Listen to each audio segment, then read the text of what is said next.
Saya Imam Muhammad Irfan bin Abdul Kadir mengucapkan jutaan terima kasih kepada pihak YB Manzri bin Haji Nasir atas infak Imarah Jumaat. Mudah-mudahan dengan rezeki yang dikongsikan ini mendapat keberkatan lagi-lagi pada hari Jumaat.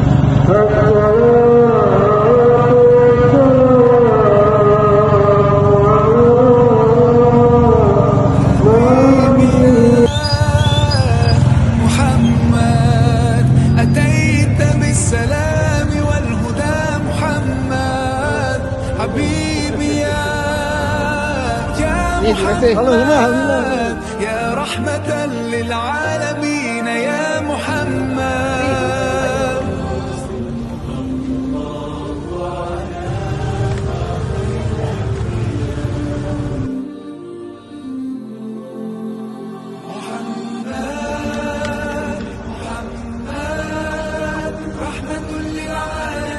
Mengucapkan ribuan terima kasih di atas pelaksanaan program yang telah pun selesai pada petang ini, iaitu Imarah Jumaat yang berlangsung di Masjid An-Najah Kampung Sungai Telur, dan semoga program-program sebegini dapat diteruskan dari semasa ke semasa.